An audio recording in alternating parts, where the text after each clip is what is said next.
Здравейте хора, аз съм Колумбе и както виждате днес играем Clash Royale и ще направим поредната си класация от топ 5. Днешната класация ще е за топ 5 най-добри или най-ползвани, най-добри стратегии и комбота. Това може и да ви е полезно. Да преминаваме към номер 5. На пето място заема това с пускането на елитките и диалога след тях. Тренера ми пусна един фаербол. Това беше за това. Аз лично доста често го използвам. Да преминаваме към номер 4.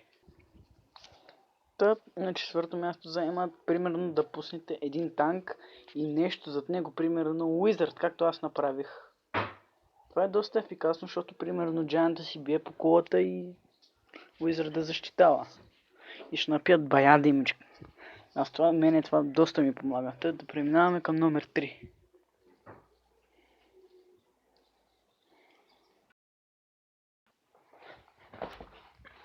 Следващото хора е едно много просто. Примерно пускаме един танк или хограйдър и пускате торнадо, за да го защитава. Ако примерно пусне скелетън армии, тук тия работи не ме интересуват, аз нямам клип. И това беше за... Да преминаваме към номер 2, може би. Следващото хора, сега ще го видите, то е това с... кажете го... с малко по малко с тези да му чоплите кулата. Ето така примерно. Аз както направих с уния, тук този Гоблин Генг трябва да го унищожим.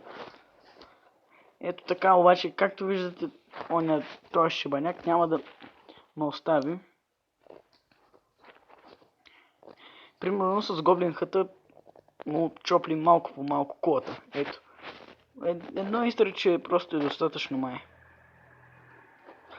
Да преминаваме към номер 1. Печелившият е в нашата класация е. Следващото е печелившият е примерно Гоблин Барелът, виждате го пускате ето така. И то ще се обърка и ще пусне на кулата. Те гоблините ще набият малко демидж, което доста помага. Според мен де. И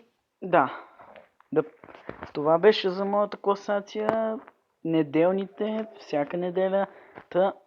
Това беше от мен хора. Айде, чао!